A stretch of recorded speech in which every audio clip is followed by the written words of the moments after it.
Sabay! Buksan mo tong pinto! Alam ko may ginagawa yung apo mong demonyo! Buksan mo to, April! Ibalik mo sa kanyang hapdi, Tay. Balikan mo sila. Belen, 10 oras na ng gabi, umuulan pa. Nagpapahinga na si April. Bukas mo na lang siya kausapin. Anong bukas? Halos mamatay-matay na yung anak ko dahil sa ginagawang kulam niyang apo mo, Sabel! Wala ka bang konsensya? Hindi kami ang nauna, Belen. Hindi ganun yon! Bata pang anak ko! Walang alam! Wala siyang kasalanan sa inyo! Wala rin namang kasalanan ng mga batang pinatay mo. Ano sinasabi mo, Sabel? Isa-isa kayong mawawala. Isa-isa niyong mararamdaman ang sakit na pinaramdam niya sa amin. Alam na namin ang dahilan kung ba't mo pinatay ang anak ko, Belen. Matagal na. Huwag niyo ako tinatakot! Pinapatay mo siya dahil gusto mong pagtakpan ng krimen na ikaw naman talagang may gawa. Kay Tonyo mo lang sinisi. Dahil alam mo sa bayang to, kinatatakutan siya ng lahat at walang maniniwala sa kanya kahit sabihin pa niyang totoo. Pero Belen, itong tatandaan mo, walang sikretong hindi nabubunyag!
Kayong lahat na nandito, panoorin niyo kung paano natin pagbabayarin ang lalaking to sa lahat ng naging kasalanan niya sa bayang ito. Paluhurin niyo siya! Belen, wala kang karapatang husgahan ang pagkatao ko dahil matagal ko nang tinalikuran ang kasamaan. Tay, huwag niyo pong sasaktan ang tatay ko. Aling Belen, wala siyang ginagawang masama sa inyo. Umalis ka rito, April. Hindi pwedeng madamay ka rito. Hindi, Tay. Kailangan nilang malaman. Tinutulungan kayo ni Itay. Ginagamot ang mga anak nyo, ang mga asawa nyo. Tapos ganitong igaganti nyo sa kanya. Masyadong nabulag ang anak mo sa katotohanan, Tonyo. Kahit anong palabas mo ng pagbabagong buhay, hindi mo na mabubura ang nakaraan mo. Pinagbayaran ko na ang lahat, Belen. Ilang taon na akong nananahimik at nagbabago ng landas. At anong gusto mong palabasin? Na nagsisinungaling ako? Walang ibang may kakayaang gumawa ng ganong klaseng sumpa sa mga bata sa bayang to, kundi ikaw! Galing yun sa mga insekto, sa mga alaga mo demonyo! Hindi totoo yan. Aling Belen, ginagamot ko Ginagamot? O pinapalala yung mga kondisyon nila? Kumisig ka, iha! Magaling lang magbalat kayo yung tatay mo.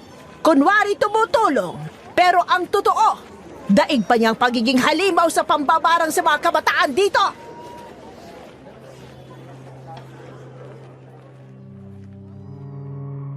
Nadurog ang puso ko sa mga narinig ko, Miss Ligaya.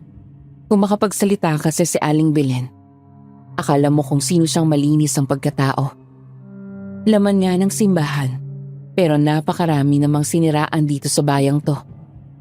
Pero bago pa man ako makasagot, nagulat na lang ako nang lapitan kami ng mga tanod at hinila sa pagkakahawak ko si Itay.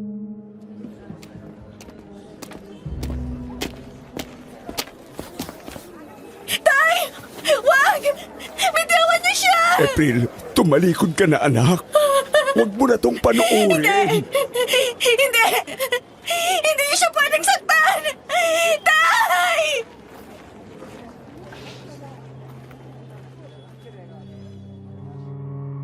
Sinubukan kong tumingin sa paligid. Nagbabaka sakaling makahingi man lang ng tulong. Pero wala man lang gumalaw sa mga taong nakapalibot sa amin. Parang lahat sila. Naghihintay lang ding tuluyang hatulan ng tatay ko ng kamatayan. Hindi ko akalaing ganoon lang kadali para sa mga taga-baryo. Nakalimutan ng mabuting nagawa ni Itay para sa kanila.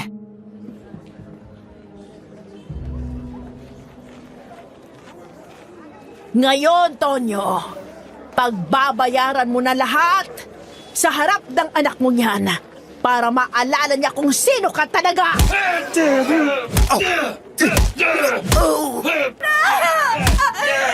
Tama na! Hindi na kaya! Tama na! Tatay! April, anak, makinig ka. Huwag kang basta-basta nagtitiwala sa mga taong biglang bumabalik. Pwede lahat ng nawala, tuluyang nawala. May mga halimong naghihintay lang sa dilim. Pag dumating ang oras, hanapin po yung tanda. May marka silang kinikilala. Hala, sige! Tapusin niyo na yan nang mabawasan ang kasamaan sa bayang ito! Tama na. April, umalis ka na. Umalis ka na.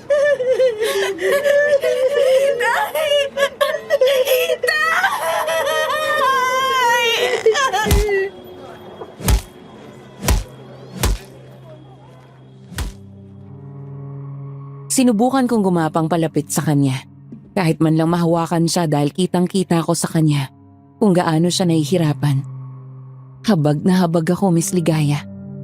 At wala akong magawa. Dahil pinipigilan ako ng mga lalaking nakabantay at taimtim na nanunood sa pambubugbog kay Itay.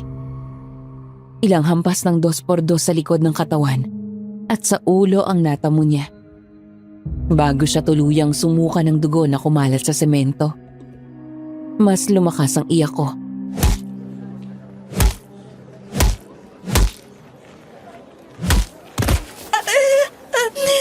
Bitiwan niyo ako! Pupuntahan ko si tatay! Kailangan ko makalapit sa kanya! Kailangang mawala ang malas para napuan tayo ng swerte!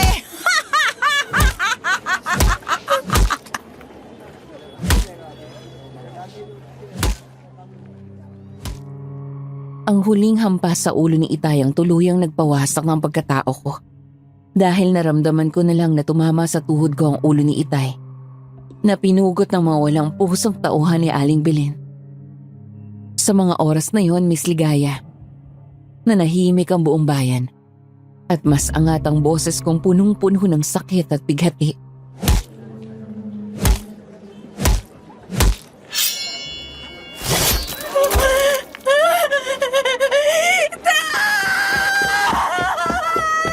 Anton! Anton, yung anak!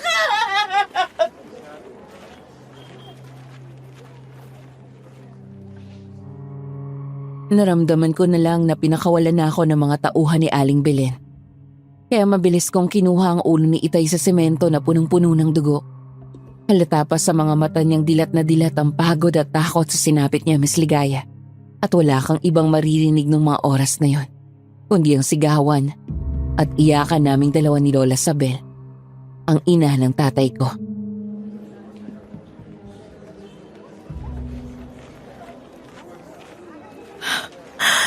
Kayong lahat! Tandaan niyo tong araw na to! Wala akong palalampasin maski isa sa inyo! Pagbabayaran niyo tong ginawa niyo sa pamilya ko! Sisiguraduhin kong magbabayad kayo! Lalo ka na, Aling Belen! Lintik lang ang walang ganti! Sinusumpa ko! Uubusin ko ang lahi niyo! Ihintayin ko yan, iha. Pero sa ngayon, babalik muna sa pagsasaya ang bayan na to. Dahil sa wakas, malaya na kami sa kasamaan.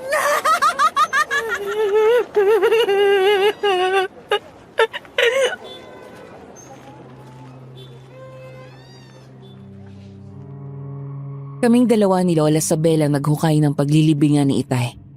Wala kaming ibang kasama noon kundi kami lang. Dahil tinalikuran na rin naman kami ng buong bayan. At habang ginagawa namin ang paghuhukay, tanging iyakan lang namin ni Lola Sabel ang maririnig, Miss Ligaya. Nanatili muna kami sa tabi ni Itay ng ilang oras. Doon kami naglabas ng mga hinanakit namin. Hindi ko kailanman matatanggap ang ginawa nilang pagtatraidor sa tatay ko.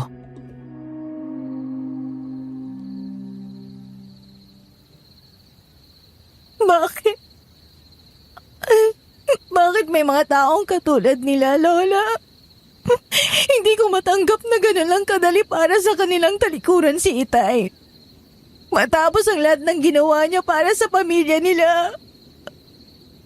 Ang sakit. Parang sa 10 mabuting ginawa ni Itay, yung nag-iisang mali niya lang ang natanda nila. Yun ay dahil tingin nila. Hindi na rin naman nila mapapakinabangan ang Itay mo. Wala na siyang kwenta para sa kanila. Dahil papatayin na rin naman siya. Kaya para saan pa yung pakikisimpatya ng mga tao kung wala naman silang mahihita sa sitwasyon. Pero hindi ko matanggap na sa ganitong sitwasyon pa matatapos ang buhay ni Tonyo. Hindi to tama, La. Hindi natin siya dapat iniiyakan ng ganito. Dapat nasa bahay siya ngayon at nanggagamot ang mga pasyente niya. Wala siyang ginagawang masama. Pinilit magbago ng Itay mo, April. Lahat ginawa niya para masigurong hindi niya na muling babalikan ang landas na minsan niya ng tinalikuran.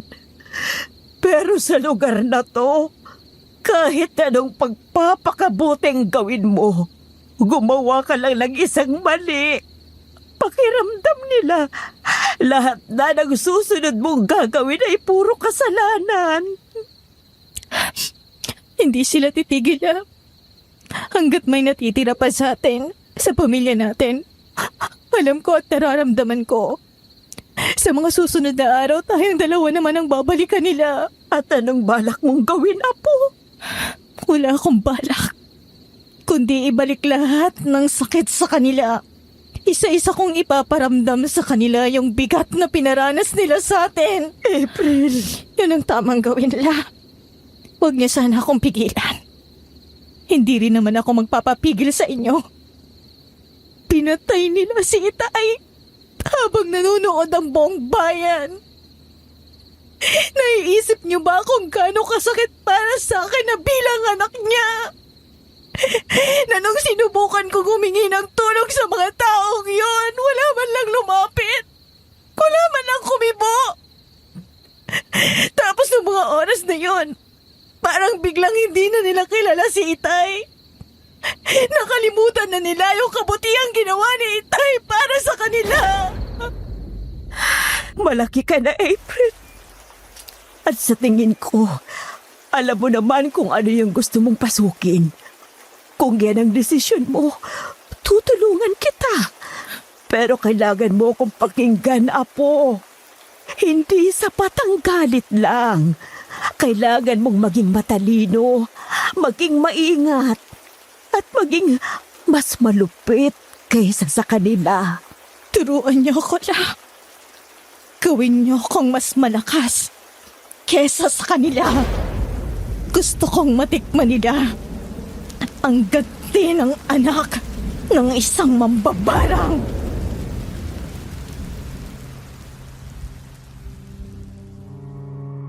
Kahit galing ako sa linya ng pamilya na puro mambabarang, hindi ko kailanman nakita ang sarili kong sumunod sa yapak ni Itay. Simple lang naman ang gusto ko. Mamuhay na walang takot. At di masangkot sa kung anumang kinalaman sa kulam o barang. Ayoko maging kagaya ng pamilya ko. Dahil akala ko sapat na ang maniwala sa kabutihan. Pero minsan, may mangyayari't mapipilitan kang lumaban.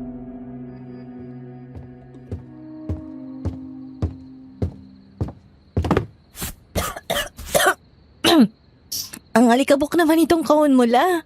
Masyado ng luma. Ang dami pang laman. Mga alahas, salamang gamot. Tsaka para saan po tong papel na to?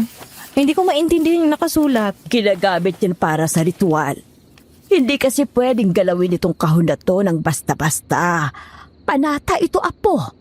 At kapag pinasok mo na ang mundong ito, wala nang atrasan. Wala rin naman akong balak umatras la. Gaya nga ng lagi niyong paalala sa amin mula noon. Huwag kaming mananakit hanggat hindi sila ang nangunguna.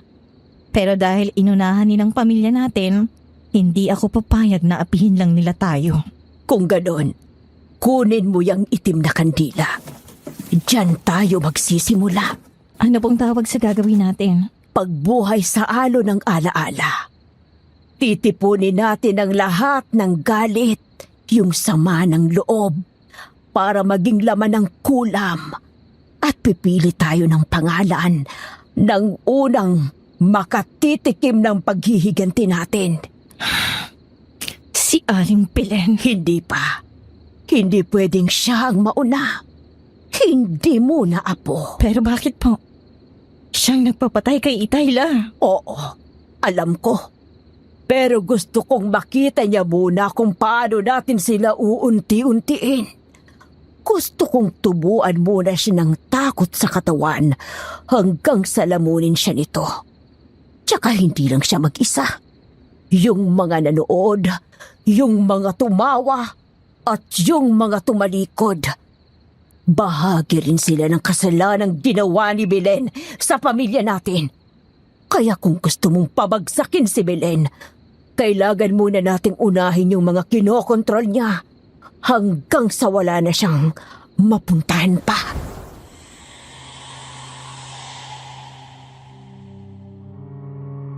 Akala ko nun, sapat na yung makaganti lang. Akala ko, kapag naranasan na ni Belen yung sakit na binigay niya sa pamilya namin, matatapos na doon. Pero habang pinapakinggan ko si Lola Sabel, dun ko napagtanto na mas malalim pala ang sugat na dinulot sa kanya ng pagkawala sa amin ni Itay. Mas mabangis. At ang mas nakakatakot, parang naiintindihan ko rin siya.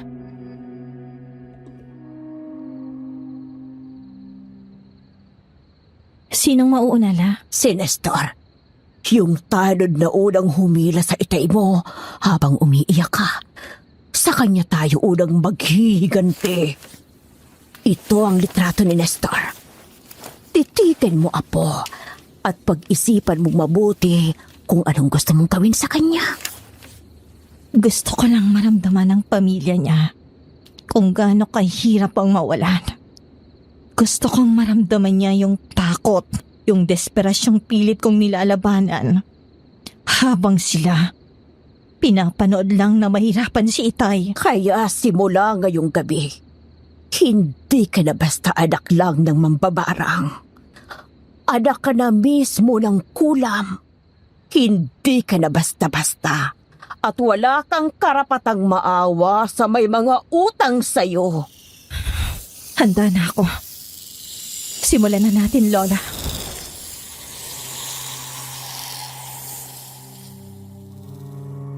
At sa unang pagkakataon, mula nung tinalikuran ni Itay ang mundo ng pambabarang, ako naman ang tumawag sa kadiliman.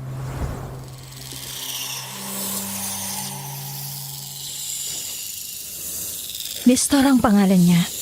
Alam niya ng susunod na gagawin. Huwag niyong hayaang malibing ng tahimik ang pangalan ni Itay. Ipagpatuloy niyong nasimulan niya.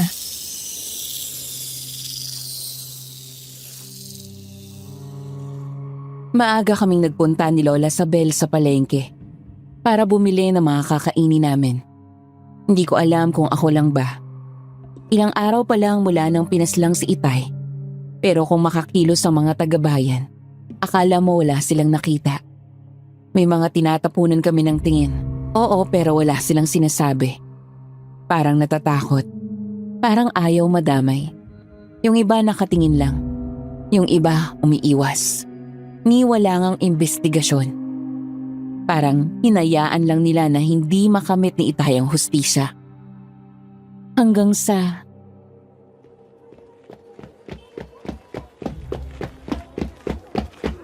Ang kapal ng mukha mo magpakita rito matapos ang ginawa niyo sa papa ko, April! Bitiwan mo ang apo ko, Liza. Ang daming taong nakatingin, nakakahiya. Bakit? Takot po ba kayo mas madumihan pa ang pangalan niyo, Lola Sabel? Hindi pa pala sapat yung nangyari kay Mang Tonyo? Kailangan ba may mas masahol pang mangyari sa bayan na to bago kayo matauhan? Ilang pamilya pa ba ang kailangan niyo sirain para makontento kayo at baguhin yung mga buhay niyo? At ikaw, April, kaibigan kita. Kailanman wala akong ginawang masama sa'yo. Naging mabuting kaibigan ako sa'yo, pero bakit? Bakit si Papa pa? Bitawan mo ako, Liza. Hindi! Ayoko! Gusto ko matauhan ka sa katotohanan walang magandang maidudulot ang pagbebenta ng sarili sa kasamaan. Huwag mo kaming idamay sa galit mo. Naiintindihan mo ba yung pinupunto ko? Wala akong itinatamay, April. Ang sinasabi ko lang, lahat ng sumpang dumadapos sa bayang to ay galing sa pamilya nyo. Pati si Papa pinatay nyo. Nakita niyo bang katawan niya kanina, ha, April? Ang daming insektong gumagapang sa bibig niya, sa ilong niya at sa buong katawan niya. Para siyang hayop na nilapa. Yun ba ang klase ng kamatayang karapat dapat sa isang tao sumusunod lang sa utos? Tanungin mo sarili mo, April. Hanggang kailan ka magbubulag-bulagan? Hanggang kailan kayo magpapanggap na wala kayong kinalaman sa lahat ng ito? Hindi mo alam ang sinasabi mo, Liza. Kung itong paraan mo ng pagluluksa, huwag mo sa amin ibaling ni Lola. Kung gumaganti kayo dahil sa nangyari kay Mang Tonyo, dapat lang yon kasi alagad siya ng kadiliman! Babaliw ka na ba? Sa tingin mo, pagkatapos ng lahat na nangyari sa pamilya namin, may lakas pa kaming gumanti sa inyo? Mag-isip ka, Liza. Baka binalikan ka ng mangkukulam na inutusan ng asawa ni Sir Japet para parusahan ka dahil kabit ka. Kaya wala kang karapatang bastusin si tatay sa harapan namin ni Lola Sabel. Dahil si tatay ang tumulong sa'yo para tigilan ka ng dati. At ngayong wala na si tatay, tingin mo, hindi ka nun babalikan? Tama na yan, apo. Umuwi na tayo. Hindi, Lola. Ang bastos ng ugali eh. Hindi niya na ginalang si Itay sa kabila ng lahat ng nagawa ni tatay para sa kanya? Ano, Liza? Nakalimot ka na ba? Parang kailan lang yun ah. Di ba nga naglayas ka pa sa inyo? Dahil hindi mo na halos makilala ang sarili mo dahil kinulam ka. Tapos ganitong igaganti mo sa kanya? Matagal na kami nagkaayos ng asawa ni Japet. Kaya wag mong ibahin ang usapan, April. Hindi nun mababago ang katotohanan ng mamamatay tao kayo. Mga wala kayong puso! Tama na yan, Liza. Tara na, April.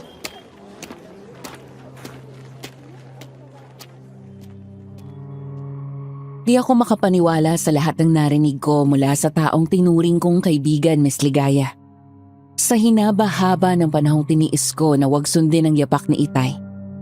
Dahil alam ko magiging kapalit doon. Hindi ko pa rin inaasahang darating palang araw na to. Ang araw na ako naman ang huhusgahan.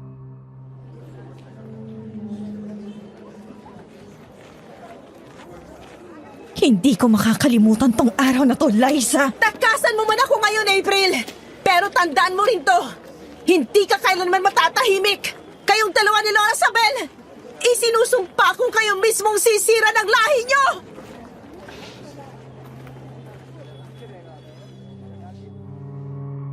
Parang umiikot ang buong palengke sa paligid ko. Lahat ng ingay, lahat ng mga taong nakatingin sa amin parang biglang bumigat.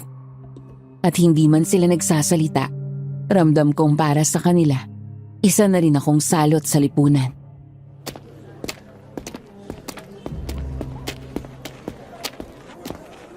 Lalaban tayo, apo. Titiyakin kong sila ang unang bibigay.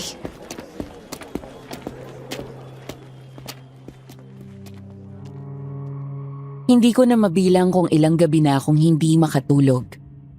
Tuwing pumipikit ako, naaalala ko yung itsura ni Itay nung araw na yun. Nakadilat at nilalanggam. Kahit sa panaginip ko, nangihingi siya ng tulong. At dahil doon mas lalo akong nauuhaw sa kagustuhang pahirapan yung mga taong pumatay sa kanya. Sinunog ko ang itim na kandila at nagsimulang ibulong ang orasyon na tinuro ni Lola Sabel sa akin.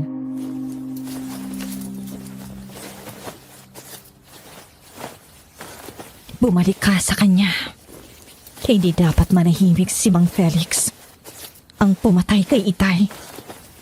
Dapat mabulok gaya ng ginawa nila sa kanya. Oh, ano yan? May tao ba sa labas? La? Nasaan ka? May tao po yata sa labas. Ma! Tulong! Wala yan, Apo. Huwag mong pansinin. Mag-focus ka lang dyan sa ginagawa mo. Pero Kung iniisip mong bata yung nanghihingi ng tulong, hindi. Nagkakamali ka, Apo. Huwag na huwag mong lalabasin kahit anong mangyari. Nililin lang ka lang yan para mawala ka sa focus. Kung may mangyari man, maging alerto ka lang din. Nandito lang naman ako sa salas. Sige na, pumasok ka na ulit sa kwarto mo at tapusin mo ng ginagawa mo. nakakakaba naman si Lola. Parang iba yung tono ng boses niya ngayon. Parang nagbababala.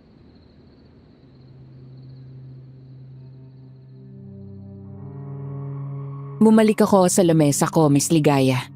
At binalikan ng manikang kanina pa ay tinutusok-tusok ko pa. Sinubukan kong bumalik ulit sa pag-oorasyon.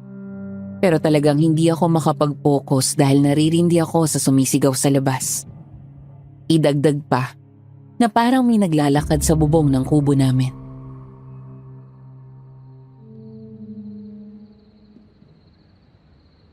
Ayoko na po. Parang awan niyo na po. Ayoko na. Bahala na. Sino yan? Ate, andito po ako. Tulungan niyo po ako. Nasaan? Wala namang... April, sinabi ko na sa'yo huwag mong papansinin yung tumatawag sa'yo. Wala kang ideya kung anong klaseng nilalang yan. Hindi mo pa sila kabisado at kilala. Kaya huwag kang pasaway, iha. Nakakarindi na po Doon ka sa kwarto kung matutulog ngayong gabi. Huwag mo lang ituloy ang ritual. Nawala na rin yan ng bisa, kaya ulitin mo na lang kinabukasan. May mga bagay na di mo dapat pakialaman lalo na't wala kang ideya kung ano sila. Kaya halika na't matutulog na tayo. Pero yung bata, Lola... Iha, huwag na tayong paulit-ulit pa. Sinabi ko na sa'yong hindi batang naririnig mong sumisigaw. Nanggagaya lang yun ang boses ng iba para linlangin ka. Bukas, aalamin ko rin kung anong pakay ng nilalang na yun. Sige po, La. Inaantok na rin kasi ako. Pakiramdam ko, nawalan ako ng lakas dahil hindi pa po ako sanay. Ganun talaga. Wala pa yan sa kalahati ng mga nararanasan mo sa desisyon mong pumasok dito. Pero pasasaan ba't masasanay ka rin? Pero hanggang kailan po natin gagawin to, La? Bakit, Apo? Sumusuko ka na ba? Higa ka na dito. Hindi naman po. Alam kong pinasok ko. Pero hindi ko lang maiwasang isipin kung hanggang saan. Hanggang maubos natin sila. Hindi tayo pwedeng maging mahina. Sa mundong ito, kapag mahina ka, palagi kang inaapi.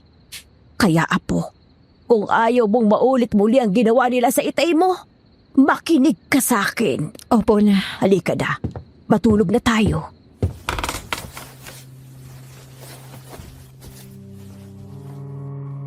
Hindi rin nagtagal. Narinig ko na ang mahinang hilik ni Lola Sabel. Pero ako hindi ko pa rin magawang makatulog. Bumabagabag pa rin sa isipan ko yung mga sinabi sa akin ni Liza nung minsan kami nagkaengkwentro sa palengke. Hindi ko akalaing pati siya mawawala sa akin.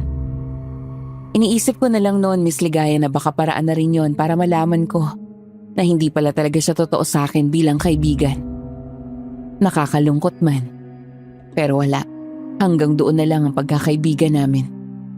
Natigilan nga lang ako nang maramdaman ko yung kakaibang lamig na bumahalot sa katawan ko. At ang kasunod nito,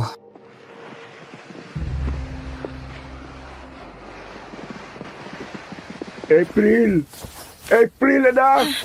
Lumabas ka sa kubo! Tay? Ako nga, Iya. Halika, labasin mo ako rito. Hindi. Hindi ikaw yan, Tay.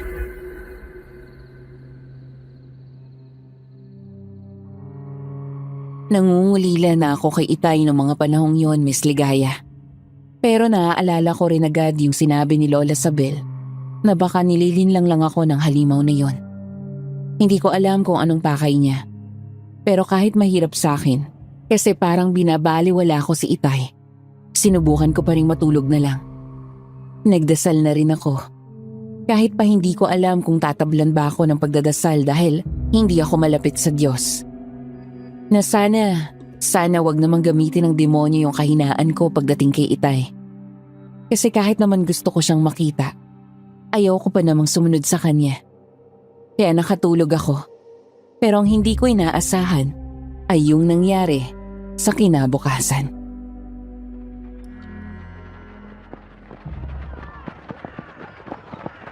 Buksan niyo tong pinto, April! Lumabas kayo dyan! Bakit sumusugod na naman si Liza, Lola? Magtitimpla muna ako ng kape nating dalawa. Pagbuksan mo na, harapin mo sila. Pero... Tingin ko, tungkol yan sa nangyari kagabi.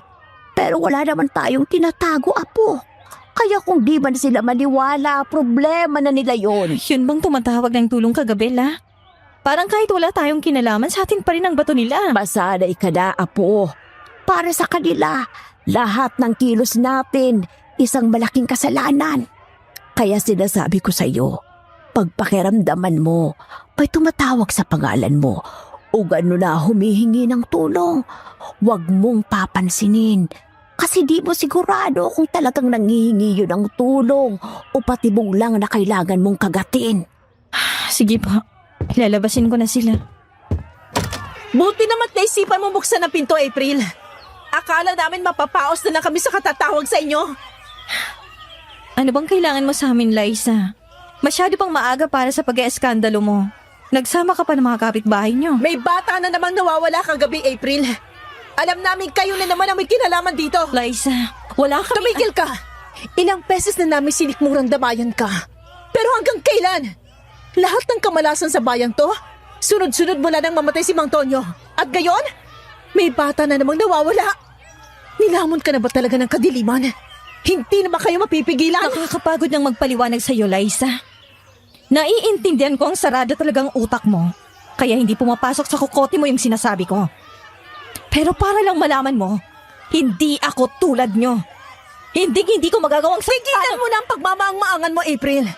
Lahat kami hindi makatulog sa gabi dahil may mga naririnig kaming kakaiba. Takot na kami mga taga-bayan. Pero kayo ni Lola Sabel, parang wala lang sa inyo. Parang hindi kayo kinakabahan. Parang hindi man lang kayo nagimbal. Bakit? Dahil ikaw ang dahilan ng lahat ng ito. Imbes na sinasayang niyo ang oras niyo sa panunugo dito sa bahay namin, ibuhos niyo na lang ang oras niyo sa paghahanap sa kanila. Dahil wala kayong mapapala rito. Wala kaming tinagong bata o kung ano pa man dito. At kung hindi niyo naiintindihan yon, hindi na namin yung problema. Wala kami mapapala. Kung hindi nyo ilalabas sa mga bata, kami ang kikilos. Pasukin nyo! Subukan nyo! Tingnan natin kung hanggang saan kayo dadalhin yung pag-aakusa nyo sa amin nang walang ebidensya. Hindi na kayo nakontento sa ginawa nyo kay Itay? Tapos idadamay nyo pa kami ni Lola Sabel na nananahimik? Magandang umaga sa lahat. Oh. Anong nangyayari dito? Marl?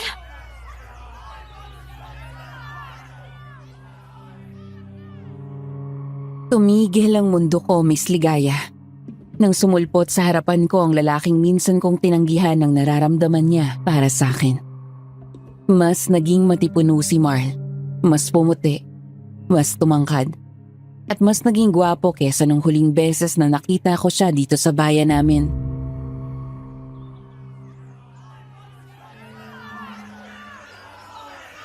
Mayor, buti dumating ka. Si April, yung pamilya niya mga mambabarang, nanguha na naman ng mga bata. Narinig kong tinanggi ni April at Lola Sabel na silang nanguha ng bata. Tingin ko naman, Liza, hindi silang gumawa nun. Huwag sana natin silang akusahan. Pero, Mayor, Hindi kami nabimilit dito, Barn Iho. Kung ayaw nila kaming paniwalaan, wala kaming magagawa doon. Ang amin lang, tigilan nila ang panunugo dito kung wala naman silang ebidensya. Pasensya na po sa kaguluhan, Lola Sabel. Mga kasimanyo, tara na po't magsiuwian na tayo sa mga kanya-kanyang bahay natin.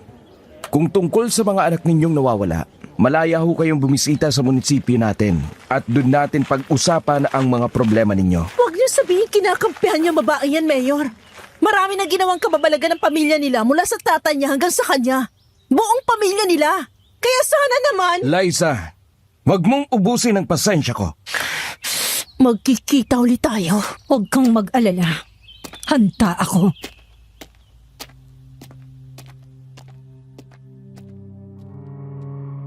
Nakahinga lang ako nang maluwag nung umalis na si Liza, kasama ang batalyon ng mga nanay na sumugod, Miss Ligaya. Naiwan si Marl na nakangiti habang pinagmamasdan ako. Sa totoo lang, hindi ko alam kung anong dapat sabihin sa kanya. Ang tagal na napanahon na rin ng huling beses kaming nagkita. Mga high school pa yata kami noon. Pagtapos ko naman kasing makapag-high school, ay hindi na ako nagkolehiyo dahil wala kaming pera. At mula noon, umiwas na ako sa mga naging kabatch ko. Si Marl at si Liza, sila yung mga naging kaibigan ko dati. Na pinagtatanggol ako sa mga kaklase naming nanunuya sa anak ng isang magbabarang. Tapos ngayon, hindi ko alam na mayor na pala siya ng bayan namin.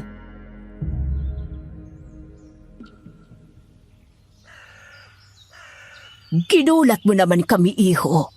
Wala kaming ideya na mayor ka na pala ng bayan natin. Kasalukuyang acting mayor lang ho, Lola Sabel. Dumaan lang ho talaga ako dahil nabalitaan kong nangyari kay Mang Tonyo. Ayos ka lang ba, April? Hindi. Ang hirap masanin na walang itay ko sa tabi ko. Pumasok ka muna dito sa loob, Marl. Oh? Maghahanda ako ng pagkain. May kape rin akong tinimpla. Nakakahiya naman ho. Sige na, iho. Para may kausap naman tong kababata mo. Di na kasi nakakatulog yan ng maayos nitong mga nakaraang araw. Baka pag kinausap mo kahit papano gumaan ng pakiramdam. Ayos lang ba, April? Oo naman. Pinagtanggol mo kami ni Lola Sabel kanina. Kaya sino ako para hindi ka papasukin sa pamamahay namin? Pasok ka.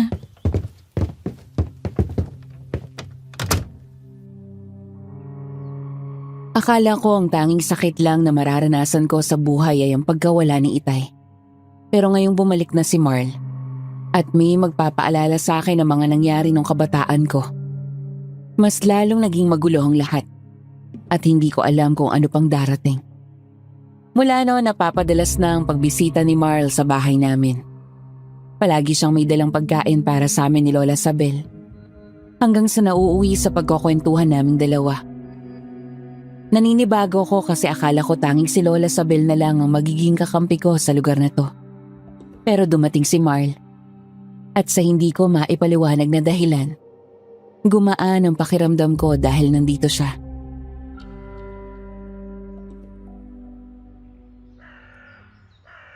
Pasensya na kung hindi ko kayo nadamayan ni Lola Sabel nung namatay si Mang Tonyo. Yung flight ko kasi pauwi rito sa probinsya nung araw na yon na-delay ng ilang oras. Akala ko pa nga pag uwi ko rito, pag binisita kita, makikita ko rin siya.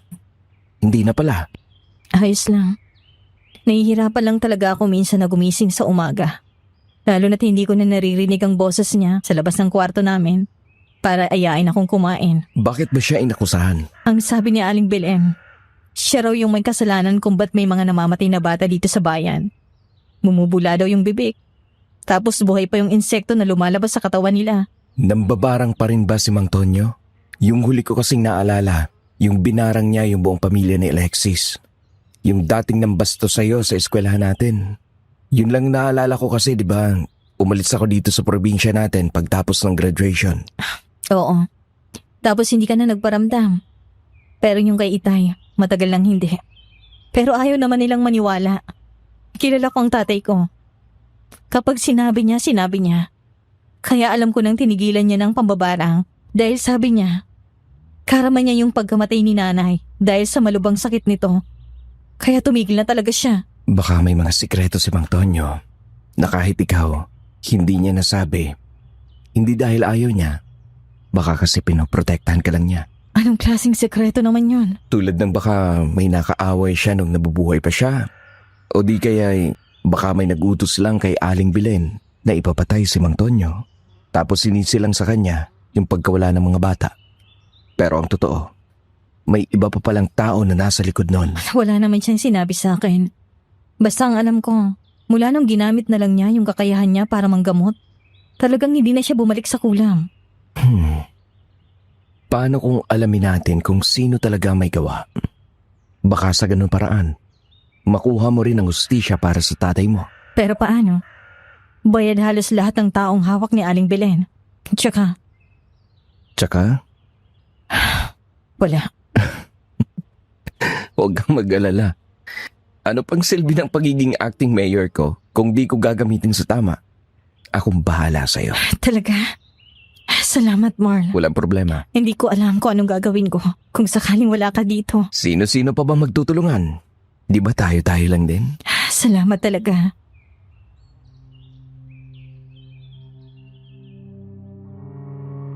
Kinagabihan bumuhos ang ulan.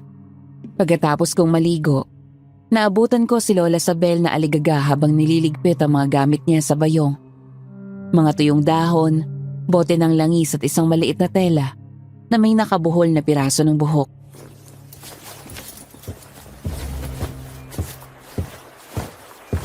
Aalis po kayo, La? Oo, Apo. Si Salome, nilagnat ng biglaan.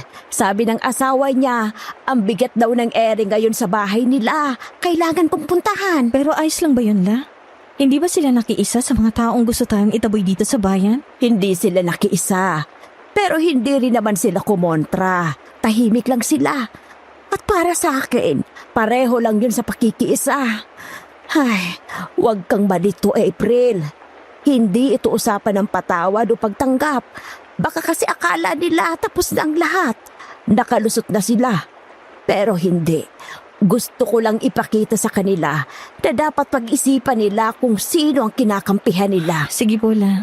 Mag-ingat po kayo. Salamat, Apo. At saka nga pala, huwag kang magbubukas ng pinto kahit may kumatok. Kahit anong mangyari. Huwag. At kung sakaling may marinig kang bumubulong, magdasal ka. Huwag mong pansinin. Paano ko malalaman kung ikaw yung kumakatok, Lola? Hindi ako kakatok. Basta dito ka lang. Babalikan kita bago maghating gabi.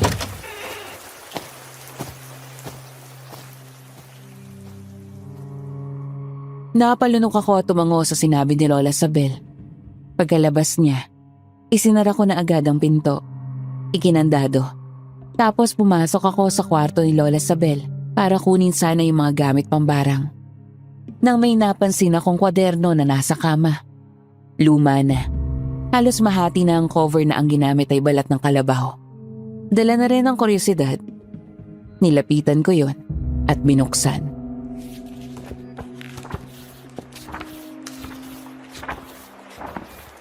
Kay Lola ba to? Ang daming nakasulat.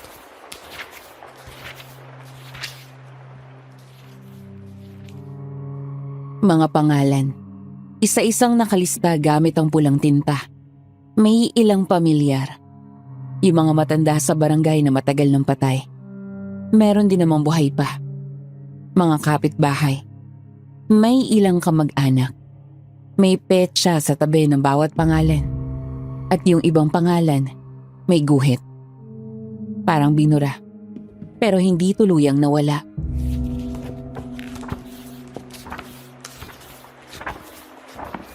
Bakit may listahan ng pangalan? Ito ba yung mga ginamot ni Lola o...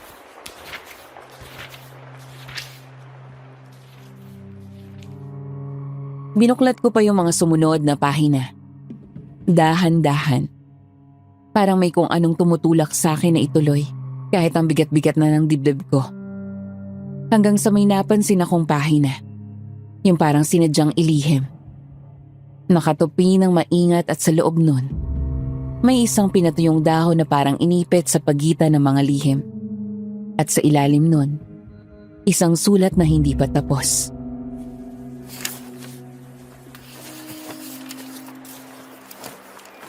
Kung binabasa mo ito, Ibig sabihin wala na ako. Huwag kang matakot dahil hindi ka nag-iisa. Laging may kapalit ang bawat pabor at kung sinimulan ko, baka ikaw na lang ang kailangang tumapos. May hindi ba sinasabi sa akin si Lola?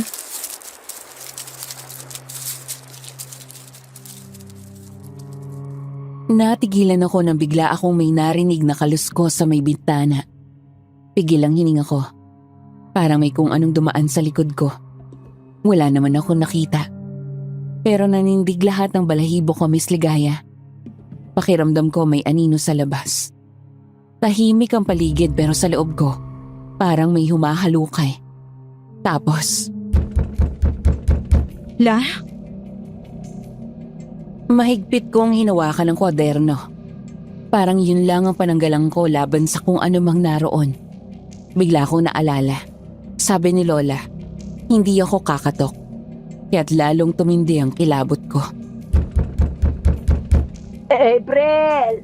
Buksan mo tong pinto, Apo. Hindi. Hindi yan si Lola. Apo, nilalamig na ako. Pagbuksan mo na ako. Aba, Ginoong Maria.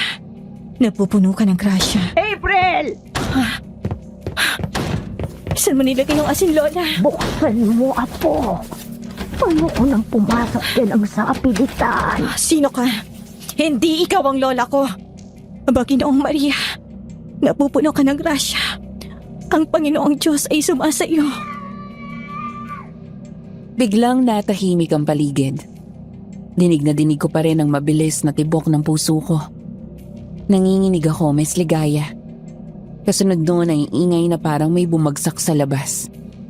Hindi ko alam kung ano. Kaya mabilis akong gumalaw at kinuha yung krus na nasa altar ni Lola Sabel. Narinig ko may naglalakad ulit palapit sa bahay. At nang muli akong magdadasal, bumukas ang pinto. At iniluwanan si Lola Sabel na alalang-alala ang itsura.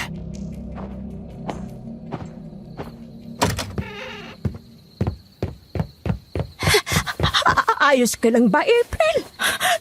Lola! May nangatok ba? Opo. Takot na takot ako, Lola. Sige na. Kumalma ka na. Nagmadali rin akong umuwi pagkatapos kong gamutin si Salome. Hindi na kasi magandang pakiramdam ko. At hindi naman ako nagkamali. Mukhang binisita ka nila dito. Ho? Sino pong sila? Di ko rin alam ang tungkol doon. Kung hindi ko pa nabasa yung laman ng kwaderno ng tatay mo. Yun po bang nasa kwarto niyo, Lola? Oo. Nalaman ko ang totoong dahilan kung bakit tinalakuran ng tatay mo ang pambabarang at kung bakit ginamit na lang niyang kakayahan niya para manggamot ng tao. Ano pong ibig niyong sabihin? Di po ba dahil kay inay kasi nagkasakit siya? Hindi, Apo. Hindi siya basta nagkasakit. Ang nanay mo, pinaslang siya ng isang nilalang na mas malupit pa sa aswang. Ang balaor. Balaur? Nilalang na isinilang sa galit, panaghoy at paghihiganti. Di mo siya pwedeng kulamin. Kahit mga aswang hindi lumalapit dyan. Mismong tatay mo umatras. Nagtago, natakot. Bakit po si inay? Bakit siyang pinuntirya? May kasalanang matagal nang tinakpan ang angka ng tatay mo. At tanging dugo ng sariling pamilya ang kayang bumuhay muli sa balaor. At dahil si inay mo ang una, baka ikaw ang susunod. Kaya mula ngayon, Apo, kahit anong mangyari, huwag kang lalabas pag sumapit na ang dilim. Lalo na kapag makarinig ka ulit ng sigaw.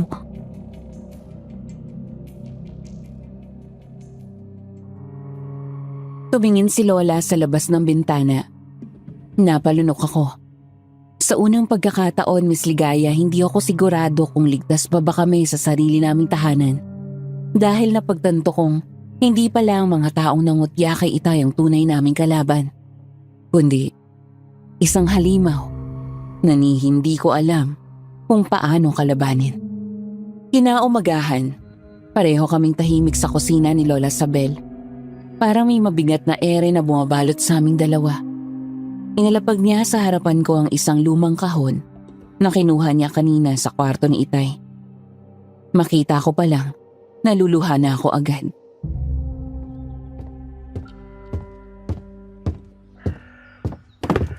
Itong mga lumang gamit ng tatay mo, may mga hindi siya nasabi sa'yo.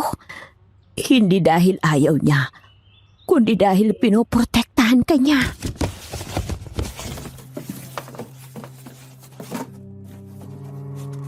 Binuksan ko ang kahon. Una kong nakita ang isang kwintas na may anting-anting. Tapos mga sulat na parang hindi niya naipadala. May mga pahina ng lumang kwaderno. At isa ron, may drawing ng isang nilalang. Mukhang tao, pero may mahabang kuko. Balat na parang uling. At mata ng hayop.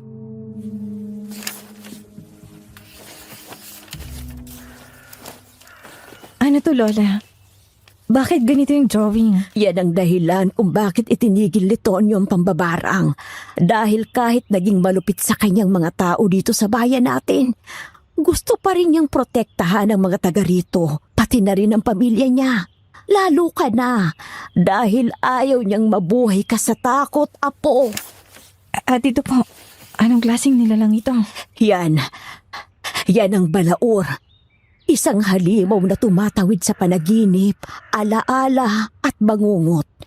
Inaangkin muna ang isipan bago ang katawan. Hindi siya aswang. Hindi rin siya sigbin.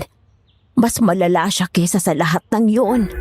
Yan ang huling nilalang na nakita ng tatay mo nung gabi bago mamatay ang nanay mo. Pagbuksan mo, apo, itatago ko muna tong kahon sa kwarto ko. Sige po. Magandang umaga, April. Uy, Marl, magandang umaga rin sa'yo. Napadaan ka. Halika, pasok ka sa loob. Salamat. Hindi rin naman ako magtatagal. Maraming trabahong iniwan si Mayor sa munisipyo, kaya kailangan ko pang balikan yon. Patong-patong na kasi yung mga reports tungkol sa mga nawawalang bata. Siguradong kami naman ang itinuturo nila na may gawa nun. Teka, anong nangyari dyan sa braso mo? Namumula na yung sugat mo, parang kinalmot. Wala to. Nadulas lang ako sa likod ng bahay kagabi. May nakausling kawayan kasi doon eh. Marl, nandito ka pala. Magandang umaga po, Lola Isabel. Napadaan ka para tumulong o may hinahanap ka?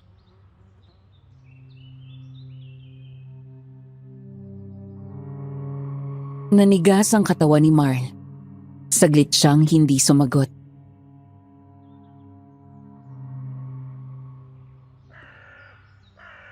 Pareho na rin siguro. Iha, pumasok ka muna sa kwarto. Kakausapin ko muna si Marl. Sige pa.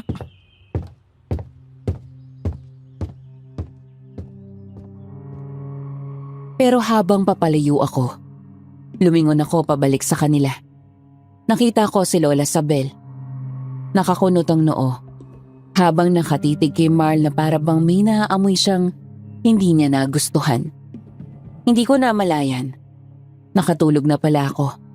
Siguro sa pagod o sa bigat ng mga tanong na umiikot sa utak ko. Pero isang impit na hikbi ang gumising sa akin. Pagmulat ko, madilim na sa paligid. Tanging liwanag lang ng gasera ang nagbibigay ng anyo sa silid. Nasa sahig si Lola Isabel. Yakap-yakap niya ang isang lumang damit. Ang damit ni Itay.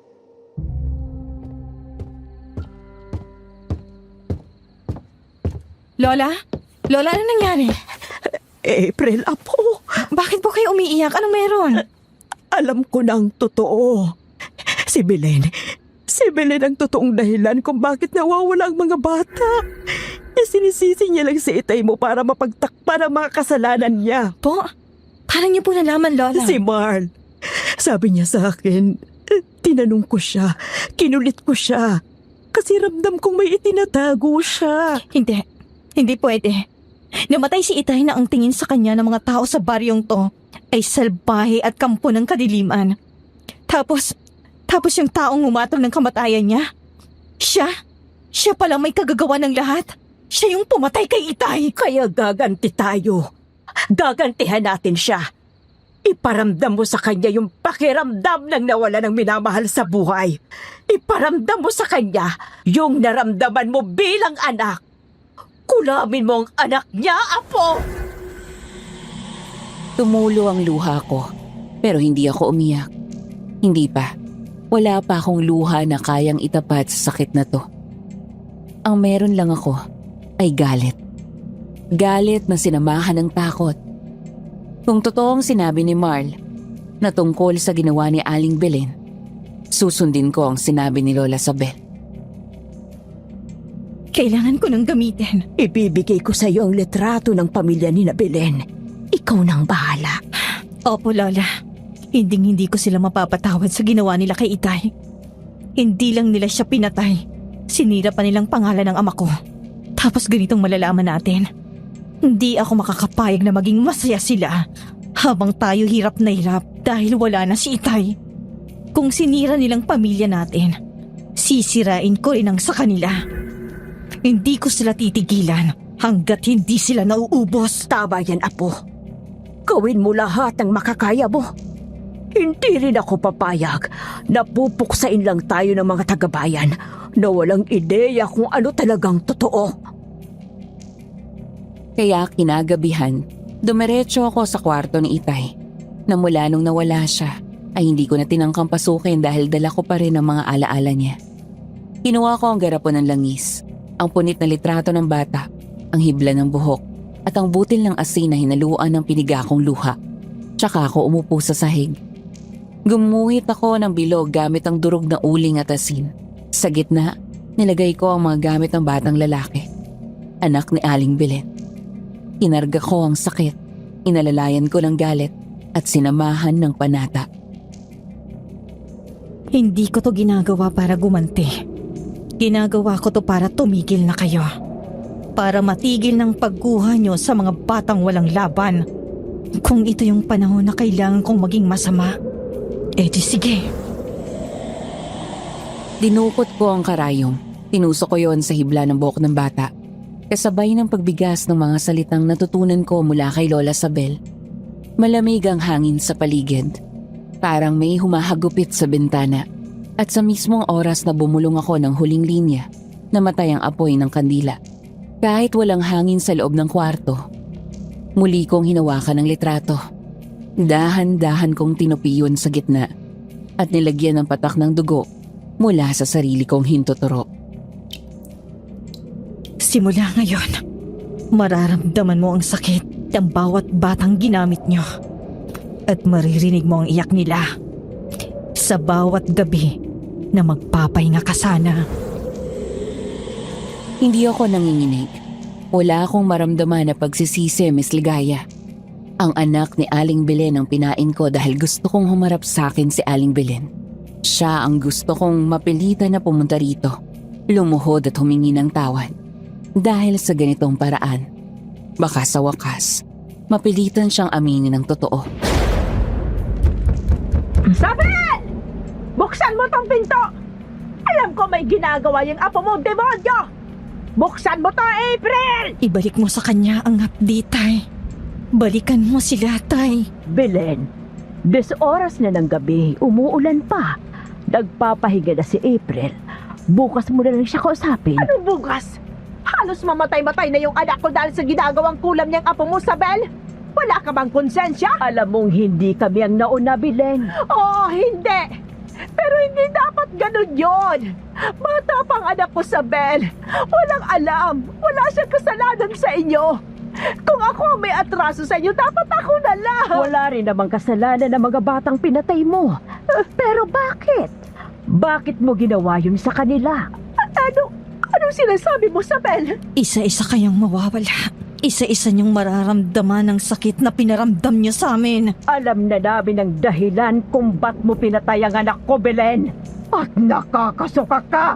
Huwag niyo ako tinatakot. Pinapatay mo siya dahil gusto mong pagtakpa ng krimen na ikaw naman talagang may gawa. Kay Tonyo mo lang sinisi dahil alam mong sa bayang to, kinatatakutan siya ng lahat. At walang maniniwala sa kanya kahit sabihin pa niyang totoo. Pero Belen, itong tatandaan mo, walang sikretong hindi nabubunyag.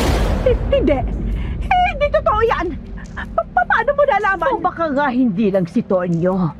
Baka nga ikaw rin ang dahilan kung ba't namatay ang asawa ni Tonyo. Ganun ka na ba kauhaw sa dugo?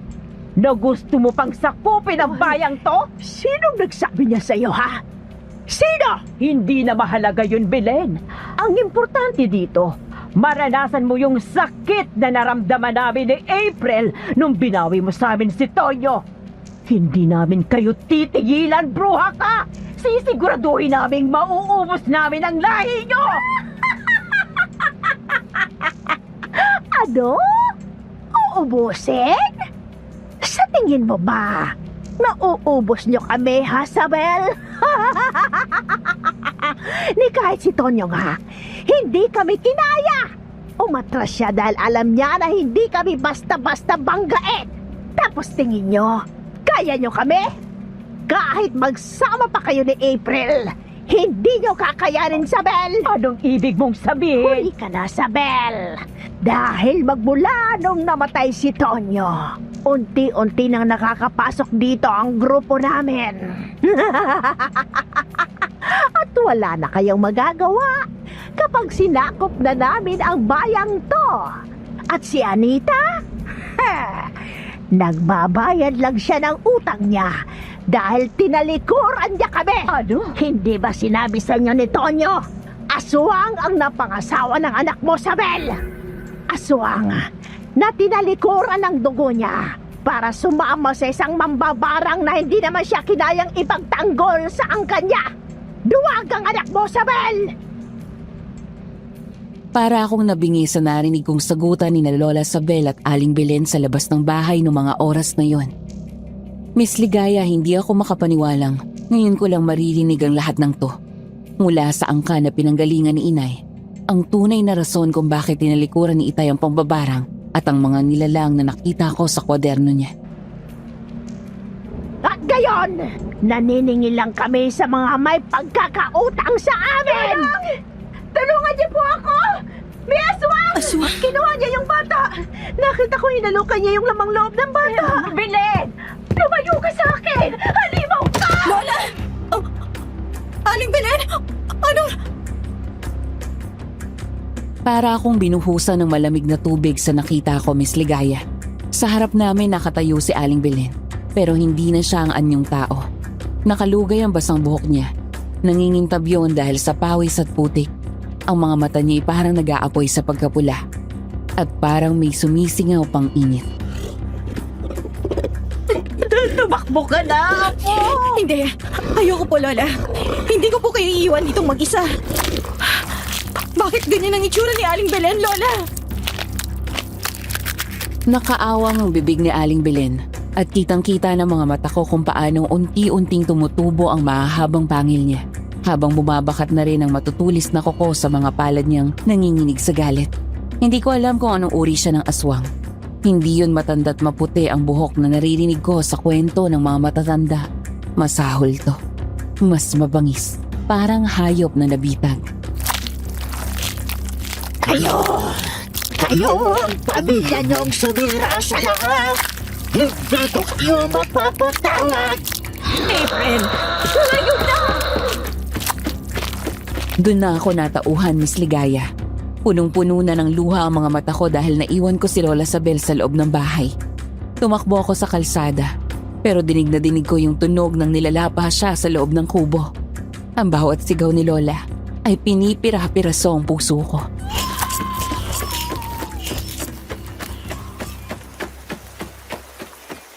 April! Saan ka pupunta? Bakit ka umiiyak? Liza, si Lola. Si Lola Sabel. Bakit? Anong nangyari sa kanya? Naiwan siya sa loob. Hindi ko siya nailigtas. Nilapa siya ng aswang. Si Aling Belen. Anong nilapa? Narinig ko, Liza. Narinig ko kung paano siya sumigaw. Bawat iyak niya, parang pinipiga yung puso ko. Hindi to totoo. Hindi pwede. Tara, balikan natin. Baka buhay pa siya. Baka wala na siya. Narinig ko yung mga sigaw niya, Liza. Umiiyak siya habang nilalapa. Diyos ko. April, yung bata nakita ko. Yung nakita ko kanina. Hinahanap ko siya pero bigla nilang nawala. Wala akong mahingi ng tulong. Wala ni isa. Lahat sila umiiwas. Si Aling Belen, Liza. Siyang kumukuha sa mga bata. Ano? Siyang pumapatay sa kanila. At tingin ko, alam ng ibang matatanda rito ang tungkol doon. Lahat sila. Tapos pinagkikibit-balikat lang nila. Dahil pinaniwalaan nilang si Itay ang gumawa noon. Anong gagawin natin ngayon? Hindi na tayo maghihintay pa ng susunod na biktima. Tapos na to. Kung ayaw kumilos ng mga matatanda sa baryong ito, ako ang kikilos. April, anong ibig mo sabihin? Hindi lang to para kay Lola, kundi para sa lahat ng batang nawala at para kina Itay. Teka, saan ka pupunta? Babalik tayo. Kailangan nating tapusin to. April, baka nandyan pa yun si Aling Belen. Wala akong pakialam, Liza. Mas takot ako sa mangyayari kung pababayaan natin to. Wala na yung katawan ni Lola. Pero iniwan niya lahat ng kailangan natin. Wala man lang akong nagawa para iligtas siya. Kumalma ka. Si Lola Sabela may gustong sagipin ka. Kaya huwag kang panghinaan ng loob. Sana kung nasan man si Itay, sana gabayan nila ako sa gagawin natin to.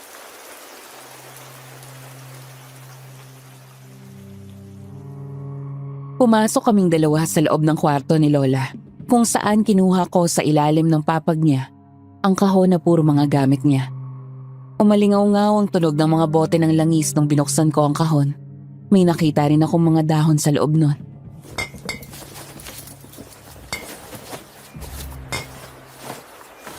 April, ano tong mga to? Mga gamit niya ni Lola. Pangontra, panggamot, mga orasyon. Magagamit natin yan lahat, Liza. Anong gagawin natin? Ang sabi ni Lola, natuklasan niya yung katotohanan na kaya tinalikuran ni Tatay yung pagiging mambabarang niya ay para protektahan ng bayang ito laban sa kasamaan.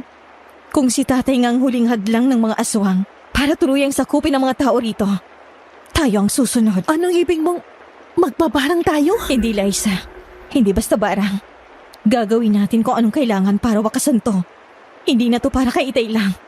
Para na to sa mga batang nawala. Para sa mga pinatay ng walang katarungan. April, para may tao sa labas ng kubo. Wala na tayong oras. Simulan na natin bago silang mauna ulit.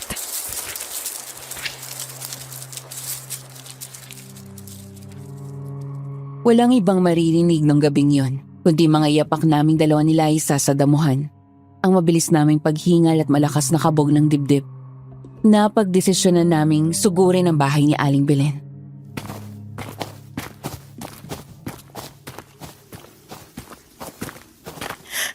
April, sigurado ka ba sa ginagawa natin? Hindi na ako sigurado kahit sa sarili ko, Liza. Pero sigurado akong hindi ako lalayo hanggat hindi ko nakikita kung sino talagang may gawa nito. April, tingnan mo to.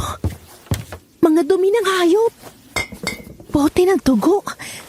Anong gagawin nila rito? May mga pakete rin ng mga buhok. Tingin mo sa mga bata to na nawawala? Oo, tsaka ano to? May mga pins ng pangkulam? Liza, tingin ko, ito yung ginagamit nila para pumatay. Parang altar to. Altar ng mga aswang. Hindi ko inaasahang pupunta kayo rito. Marl, anong ginagawa mo rito? Tingin ko naman, dahil kayo na mismo ang nagtulak ng sarili ninyo papunta rito. Alam nyo na. Matatalino kayo, April at Liza. Hindi na dapat ipilit na isubo sa inyo ang mga impormasyon. Teka, kasabot ka ba ni Aling Belen? Nangunguha ka rin ba ng mga bata? Hindi. Hindi pwedeng ikaw. Akala ko pag nawala na si Mang Tonyo sa landas namin, malaya na rin naming masasakop ang bayang to na walang hirap. Pero hindi eh. Kasi may mga katulad mo, April, na hadlang sa plano. Akala ko, kapag nalaman nyo na ang totoo, na si Aling Belen ang nangunguha ng mga bata, titigil na kayo. Dahil yun naman ang gusto nyo, di ba? Yung katotohanan para kay Mang Tonyo. Pero hindi. Hindi pa rin kayo tumigil. Baliw ka ba? Talagang hindi kami titigil dahil hindi makatarungan yung ginawa niya sa itay ko. At ikaw, hindi ko inaasahan na may kinalaman ka dito. Sagutin mo ang tanong ko, Marl. Kasabot ka ba ang manguha ng mga bata? Saan niyo sila dinala? At si Lola, pinatay ni Aling Belen si Lola. Pero hinayaan mo lang. Naging mabuti yung lola ko sa'yo. Tapos ganito lang yung gagawin mo? Hindi ko siya pinatay. Wala naman ako dun eh. Kung ano yung aksyon na ginawa ni Aling Belen, kanya lang yon. Pero isa ka sa kanila! Higit pa doon, April. Hindi pa ako doon. Anong ibig mo sabihin? Pero imbes na sagutin niya kami, nakarinig na lang kami ng mahinang halakhak. Kasunod nito yung tunog ng balat na parang binabalatan. Napaatras kaming dalawa ni Liza sa gulat. April! Yung bata niya! Huwag kang kabahan, Liza. Lahat ng nasa baryong to, tahimik lang. Kasi lahat sila may kasunduan. Ilang taon na rin to, April. At sa bawat taon, may kailangang mawala kapalit ng payapa naming pamumuhay. Pero dahil sa tatay mo, hindi namin tuluyang masakop ang bayang to. Kapalit! Mga bata! Mga inosente! Isipin mo, ilang taon na kayong walang gulo, walang gyera, walang tagutom. Baryo lang kami sa mapa, pero hindi kami iniiwan ng biyaya. Bakit kaya? April, ano gagawin natin? Kumuha ka ng bote ng langis, Liza. Dali! Eto na yung bote! Tumulo ang langis mula sa bibig ng bote habang nanginginig si Liza sa takot. Hawak ko na ngayon ang garapon. Mainit sa kamay kahit malamig naman ang paligid. Dinig na dinig ko ang nagkakaskasang kuko ni Marl. Pati na rin ang langit-ngit ng kahoy na nilalakaran niya. Naramdaman kong nagtago si Liza sa likuran ko. Tila inaalalayan ako. Marl! Huwag mo kaming lalapitan! Pero hindi na siya si Marl, Miss Ligaya. Punit na ang balat sa braso niya. At sa ilalim ng balat ay parang may mas makapal at maitim na kaliskes. Ang leeg niya, unti-unting humahaba, parang hinihila ng kung anong puwersa. May lumalabas na buto sa kanyang likod. Nanlilisik ang mga mata, kulay kahel, at may hugis ng mata ng bayawak. Sinimulan niyo to, April. Kaya tatapusin ko rin ito gamit ang katawan mo. Ngayon na, April! Binuksan ko ang garapon at ibinuhos ang langis paharap kay Marl. Tumalsik yon sa balat niya ngayon ay halos hindi na makatao. At sa mismong pagdampi nito, halos mabingi kami sa sigaw ng hayop. Kasunod nito ay parang nauupos na sunog ng balat. Ang kutsilyo, Liza! Nasaan ang kutsilyo? Eto! Kahit nanginginig ang kamay ko, tinanggap ko ang kutsilyo. Hindi ako sigurado kung sapat yon. Pero para sa lola ko, sa itay ko at sa lahat ng batang kinuha nila, kailangan kong lumaban. Lumapit ako at itinarak yon sa kanya. Sumisigaw si Marl habang napaatras ng hakbang. Humahagulgol na siya na parang hayop na nasasaktan habang binubulok ang balat niya sa langis na pinagbasbasan ni Lola. Pero hindi pa rin siya tuluyang natumba. Liza! Tumakbo ka na! Huwag mo na akong balikan! Hindi! Hindi na ako tatakbo habang nandyan pa yung matandang... Ang tapang mo na ngayon, Liza! Akala ko ba'y duwag ka? Aling Belen? Nakatayo sa may bungad ng kusina si Aling Belen. Bitbit ang lumang pamalo na ginamit niya sa tatay ni Liza dati. Nanginginig ang mga ugat niya sa leeg, parang may gumagapang sa ilalim ng balat. Pero kalmado pa rin ang muka. Walang hiya ka. Ikaw ang sumira sa pamilya ko at sa amin ni April. Ako? Ako ang sumira? Eh di sana huwag ka nang tumira sa lugar na to kung ayaw mong maranasan ang kapalit. Hindi na ako nakaabot para sa kanya. Nakaatake na si Aling Belen. Mabilis. Parang aninong sumulpot. Umikot si Liza. Dumapa. Tumama ang pamalo sa dingding. Pero bago pa makabawi ang matanda, may binunot si Liza mula sa bag. Isang itak na ginagamit ng tatay niya sa bundok. Hinugot niya to na parang parte ng katawan niya. Hindi ako ang tatay ko. Pero ako ang anak niya, di mo napatay!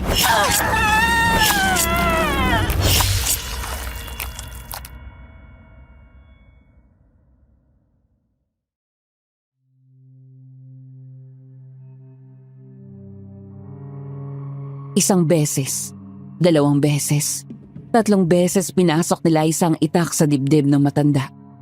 Hindi na siya nagsalita. Hindi na siya umiyak. Hindi na siya tumingin sa akin. Pinutol niya ang hininga ng halimaw na sumira sa pamilya niya.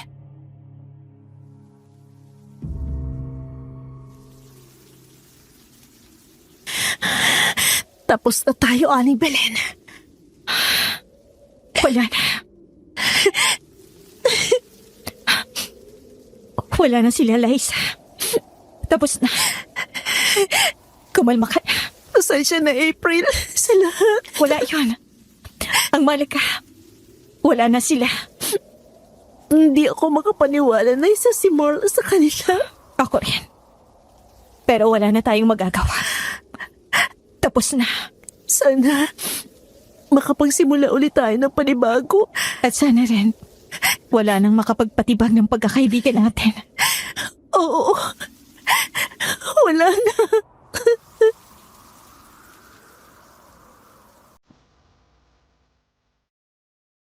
Nagyakapan kami ni Liza at humikbi sa balikat ng isa't isa. Hindi ko akalaing darating pa ang araw na magiging maayos kaming dalawa sa kabila ng masalimuot na pinagdaanan namin bilang magkaibigan. Humingi ako ng tawad sa sinapit ng tatay niya dahil sa galit ko, kung saan pinatawad niya rin ako kahit papaano gumaan ang pakiramdam ko. Pero hindi pa doon nagtapos ang lahat, Miss Ligaya. Dahil pagtapos ng gabing yon, hindi ko na tuluyang nakita ang katawan ni Lola Sabel. Sinubukan naming hanapin ni Liza, pero wala talaga kaming nakita. Maski mga katawan ng mga batang dinagit nila. Kaya sa huli, nagbunta na lang kami sa sementeryo sa bayan at doon ako magdamag na umiyak sa puntod ni Itay na hinukay pa namin ni Lola. Gabi-gabi ko na lang silang ipinagdarasal na sana nasa maayos silang lugar. Dahil masakit man sa akin, ayos na rin ako. Ang mahalaga na kapagpahinga na sila at malayo na sa napakagulong mundo. Dito na po nagtatapos ang sulat ko, Miss Ligaya. Maraming salamat sa pakikinig.